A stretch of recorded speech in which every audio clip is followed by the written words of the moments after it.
बिस्मिल्लाहिर्रहमानिर्रहीम। जैसा कि आप जानते हैं कि वज़ीर आला पंजाब की जानिब से रहमत कार्ड प्रोग्राम का ऐलान किया गया है। इस प्रोग्राम के तहत बेवा खातून को 1 लाख रुपए और यतीम बच्चों को अलग से 1 लाख रुपए की माली इमदाद दी जाएगी। बहुत से लोग इस प्रोग्राम में अप्लाई कर रहे हैं, लेकिन कुछ अप्लाई करते हुए गलती कर रहे हैं, जिसकी वजह से आपकी एप्लीकेशन रिजेक्ट हो सकती है। और सेकंडली मुझसे पूछा गया है कि यतीम बच्चों का डाटा किस तरह से अप्लाई करते हुए ऐड करेंगे, तो इस वीडियो में आप लोगों के साथ शेयर करूंगा।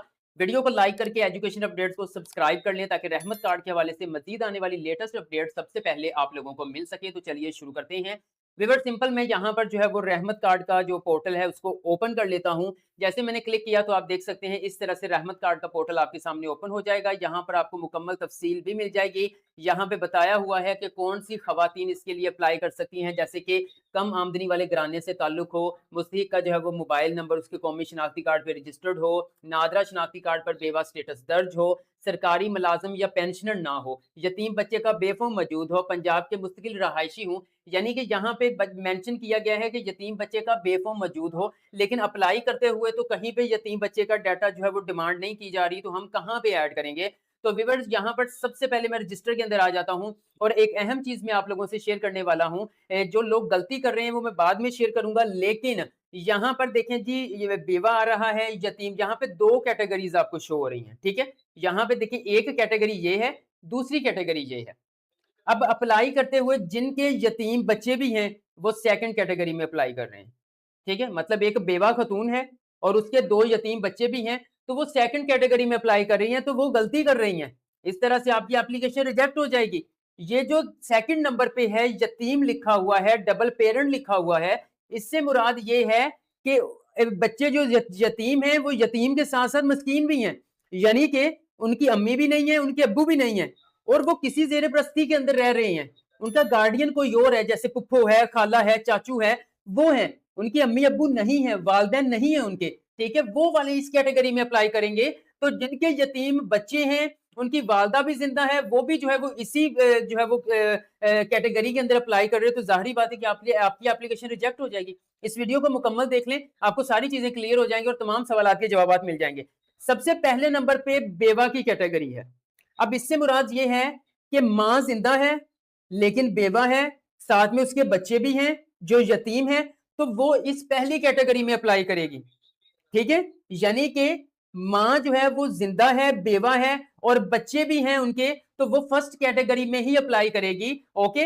लेकिन अगर बच्चे यतीम भी हैं, मस्कीन भी हैं, मतलब कि वालिदैन जिंदा नहीं है, बच्चों को कोई और पाल रहा है, बच्चों की कफालत कोई और बंदा या बंदी कर रही है, जैसे कि खाला कर रही है, चाचू कर रहे हैं, या फिर जो है वो पुप्पो कर रही हैं, इस तरह से कोई और गार्डियन है माँ बाप के अलावा, क्योंकि माँ बाप तो फोत हो चुके हैं, बच्चे यतीम है, वो किसी और की कफालत में हैं। तो अगर आपके जो है वो भतीजे हैं, भांजे हैं, वो आपकी कफालत में हैं, तो फिर आपने उन यतीम बच्चों के लिए इस सेकंड कैटेगरी में आके अप्लाई करना है। मैं आपको बताता हूं, जैसे ही आप ये सेकंड कैटेगरी के ऊपर क्लिक करेंगे तो देखिएगा यहाँ पे जो है वो गार्डियन इंफॉर्मेशन ओपन हो चुकी है। यहाँ पे क्या लिखा हुआ है? सरप्रस्त की मालूमात। आपने यतीम बच्चों की दरखास्त की किस्म मुंतखब की है, बराए करम रजिस्ट्रेशन फॉर्म में कानूनी सरप्रस्त की मालूमात दर्ज करें, ताकि तस्दीक और दरखास्त की कार्रवाई दुरुस्त तरीके से मुकम्मल हो सके। अब ऐसा नहीं है कि यतीम बच्चे जो हैं वो कहीं पे पल रहे हैं, बाहर बैठा कोई बंदा कहे चलो उन यतीम बच्चों के लिए जो है वो अप्लाई करते हुए यहाँ से जो है वो 1 लाख रुपए हासिल कर लिए। मतलब बहुत से लोग ऐसे मौजूद हैं, माइंड ना कीजिएगा, काफी लोग ऐसे मौजूद हैं। लेकिन यहाँ पर जो है वो कानूनी सरपरस्त तो आखिर कोई बना होगा ना, कानूनी सरपरस्त तो कोई मौजूद होगा ना। तो देन वो, हाँ, एक क्वेश्चन है, यानी कि कहा जा रहा था कि बचपन में ही बच्चे दो थे, उनके जो है वो अम्मी अब्बू की डेथ हो गई, तो वो मैंने अपने नाम पे करवा लिए हैं। मतलब मैंने अपना वालिद के तौर पर अपना नाम दे दिया है, तो फिर आप अप्लाई नहीं कर सकते, ठीक है ना।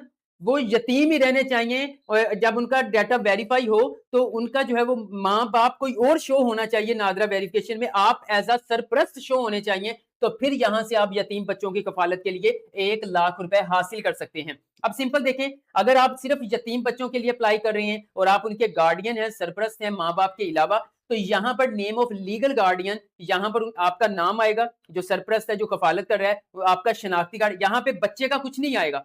यहाँ पर जो है वो सिर्फ आएगा जी जो कफालत कर रहा है और माँ बाप के अलावा, शनाख्ती कार्ड नंबर आएगा, ठीक है। मोबाइल नंबर, और ये मोबाइल नंबर इस शनाख्ती कार्ड के ऊपर रजिस्टर्ड होना चाहिए, ठीक है। उसके बाद आपने यहाँ से पासवर्ड कम से कम 8 लेटर्स का, 8 हरूफ का आपने, ठीक है, फिर कंफर्म करना है। उसके बाद आपने कैप्चा ऐड करना है। कैप्चा ऐड करने के बाद सिंपल आप यहाँ चेक साइन के ऊपर क्लिक करेंगे। क्लिक करने के बाद आपने कंप्लीट रजिस्ट्रेशन के ऊपर क्लिक करना है। तो जैसे ही आप क्लिक करेंगे तो आपके सामने ओटीपी वेरिफिकेशन आ जाएगी। यहाँ पर आपका नंबर दिया होगा जो सिक्योरिटी पर्पस की वजह से ब्लर कर दूंगा। वो कह रहे हैं कि आपके मोबाइल नंबर के ऊपर एक ओटीपी चला गया है। उस ओटीपी को, जो 6 डिजिट का ओटीपी, वो आपने यहाँ पे ऐड करना है। ऐड करने के बाद व्यूअर्स सिंपल आपने यहाँ पर ओटीपी, वेरीफाई ओटीपी के ऊपर क्लिक करना है।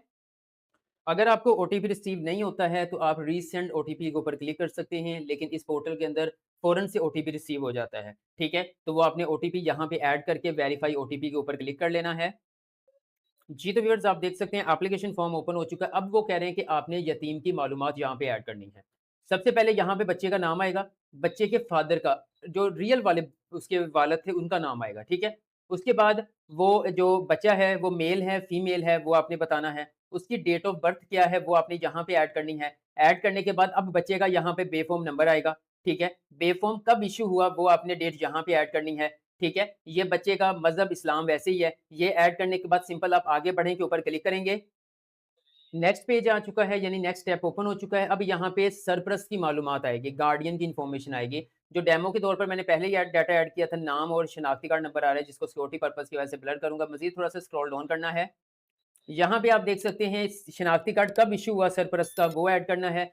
ये जो शनाख्ती कार्ड है वो कब एक्सपायर होगा वो ऐड करना है। सरपरस्त की डेट ऑफ बर्थ ऐड करनी है। यहाँ पे मोबाइल नंबर होगा जिसको सिक्योरिटी पर्पज़ की वजह से ब्लर कर दूँगा, और फिर आपने ये ऐड करने के बाद सिंपल नेक्स्ट यानी आगे बढ़ने के ऊपर क्लिक करना है। जी, तो व्यूअर्स लास्ट स्टेप आ चुका है। फिर सरपरस्त की मालूमात ऐड करनी है कि ये किस ज़िला का रहने वाला है, ठीक है? वो ऐड करेंगे। फॉर एग्ज़ाम्पल मैं जस्ट आप लोगों को समझाने के लिए आप खुद यहाँ पे अपना ऐड करेंगे, क्योंकि मेरे फिर कुछ ऐसे लोग हैं जो जो मैं ऐड करता हूँ वही ऐड करते जाते हैं, अपना ऐड ही नहीं करते, ठीक है? अपना ज़िला ऐड करना है, फिर जैसे ही ज़िला ऐड करेंगे उसकी तमाम तहसीलें यहाँ पे शो हो जाएँगी। आपने अपनी तहसील सेलेक्ट करनी है। उसके बाद आपने अपना एड्रेस जहाँ पे इस वक़्त रह रहे हैं वो ऐड करना है। उसके बाद आपने सिलेक्ट रिलेशन, आप जो है वो बच्चे, यतीम बच्चे के साथ आपका क्या रिश्ता है? आप उसके अंकल हैं, आंटी हैं, ग्रैंडमदर, ग्रैंडफ़ादर, अदर। अदर के ऊपर क्लिक करेंगे तो फिर रिश्ता बताना है कौन-सा है। अगर इनमें से आप दादा हैं, दादी हैं, चचा हैं, चची हैं या फूफो हैं, वो आपने यहाँ पे ऐड कर देना है, ठीक है? ये ऐड करने के बाद आपने थोड़ा-सा स्क्रॉल डाउन करना है। यहाँ पे आपने सरपरस्त ने अपना बताना है जेंडर, मेल है, फीमेल है, ठीक है? ये करने के बाद और सिंपल जो है वो यहाँ पे मैं कर देता हूँ फॉर एग्ज़ाम्पल अंकल। यहाँ पर फिर आपने आगे बढ़ें के ऊपर क्लिक करना है। उसके बाद मुकम्मल जो डाटा आपने ऐड किया था यानी सरपरस्त का, बच्चों का, वो सारा यहाँ पे शो हो जाएगा। मैं थोड़ा स्क्रॉल डाउन करके नीचे ले आया हूँ। अब यहाँ पे एक इकरारनामा है। यहाँ पे क्या है जी, मैं हल्फ़न इकरार करता हूँ या करती हूँ कि ये बच्चा या बच्ची मेरे ज़ेरे कफ़ालत है। इसके वालिद और वालिदा दोनों का इंतकाल हो चुका है। ये मुस्तहिक ज़कात है। इसके नाम पर किसी सरकारी और निम सरकारी इदारे से रेगुलर इमदाद हासिल नहीं की जा रही। नीज़ ये भी कि इकरार करता हूँ या करती हूँ कि दिया गया मोबाइल नंबर मेरे शनाख्ती कार्ड पर रजिस्टर्ड है। ऊपर दी गई तमाम मालूमात मेरे इल्म के मुताबिक दुरुस्त हैं। अगर कोई मालूमात गलत पाई गई तो मैं ज़ाती तौर पे ज़िम्मेदार हूँगा। ये डिक्लेरेशन है, हलफनामा है। उसके बाद आपने नीचे आना है, यहाँ पर आपने चेक साइन लगाना है। चेक साइन लगाकर आपने सबमिट एप्लीकेशन के ऊपर क्लिक करना है। जी, तो व्यूअर्स आप स्क्रीन पर देख सकते हैं एप्लीकेशन आईडी नंबर मिल चुका है। वो कह रहे हैं जी एप्लीकेशन सबमिटेड, यानी आपकी दरख्वास्त जमा हो गई है। अब नादरा इसके ऊपर डाटा वेरीफाई करेगा। वेरिफिकेशन के बाद आपके नंबर पर मैसेज मसूल हो जाएगा।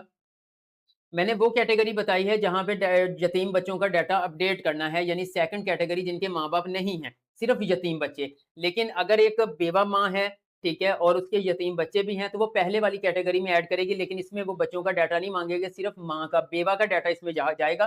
फिर जब मैसेज आएगा, तो देन जब वेरिफिकेशन होगी, तो उसके अंदर ही जो है वो फिर बच्चों का डाटा भी आपसे ले लिया जाएगा। अगर अभी भी आपका इस प्रोग्राम के हवाले से कोई क्वेश्चन है, कमेंट सेक्शन में पूछ लें, आपको गाइड कर दूँगा। वीडियो अच्छी लगी है तो लाइक कर दें। एजुकेशन अपडेट्स को सब्सक्राइब करके बेल आइकन को प्रेस कर दें, ताकि रहमत कार्ड या सहारा कार्ड के हवाले से मज़ीद आने वाली लेटेस्ट अपडेट सबसे पहले आप लोगों को मिल सकें। दुआओं में याद रखिएगा। अल्लाह हाफ़िज़।